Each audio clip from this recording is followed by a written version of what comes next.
ভাই এটা নাকি বাংলাদেশের সবচেয়ে সাশ্রয়ী চুলা? ভাই এটা বাংলাদেশের সবচেয়ে সাশ্রয়ী চুলা। এইটাই বাংলাদেশের সবচেয়ে সাশ্রয়ী চুলা। এটা ভাই এটা সাশ্রয়ী চুলা মানে বাংলাদেশের সবচেয়ে, নট অনলি বাংলাদেশ, ওয়ার্ল্ড এর সবচেয়ে সাশ্রয়ী চুলা হচ্ছে এই চুলা। আমি এখানে মনে করেন এই যে ধরেন এক পিস লাকড়ি দিলাম, এক পিস, এটা কিন্তু একটা 12 ইঞ্চি সাইজের চুলা, যেটাতে মানে আগুন মাগুন ফাড়ে ফেলবো, বড় বড় রান্না করা যায়। 12 ইঞ্চি চুলায় কিন্তু আপনি প্রায় কি বলবো আপনার 25-30 জন রান্না করে ফেলতে পারবেন। আমাদের এই চুলা ভাই কিলো ভাই তো কারেন্ট চলে গেছে তো ভাই।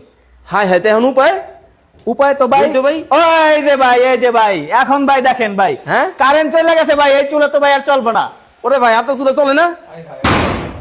ওরে ভাই কিলো ভাই কারেন্ট চলে গেছে ভাই। দেখেন কারেন্ট কিন্তু চলে গেছে, চুলা কিন্তু বন্ধ হয়ে গেছে। আপনার চুলা কি? আপনার চুলা তো বন্ধ হয়ে গেছে ভাই। আমাদের এই চুলার সাথে ভাই ম্যাজিক আছে ভাই। আবার কি?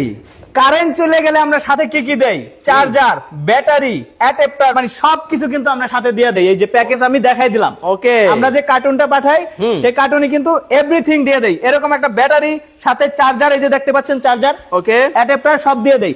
কারেন্ট থাকলেও চলবে, কারেন্ট গেলেও চলবে ভাই, কারেন্ট গেলেও কিন্তু চলবে। খুব চমৎকার কিন্তু এই কিন্তু চুলার মাধ্যমে দেখেন, মানে বিষয় হচ্ছে দর্শক দেখেন, এই চুলার মধ্যে কিন্তু কারেন্ট চলে গেলে কিন্তু চুলাটা জ্বলবে না। আর এই চুলাটা কিন্তু কারেন্ট কিন্তু থাকা না থাকা বড় বিষয় না।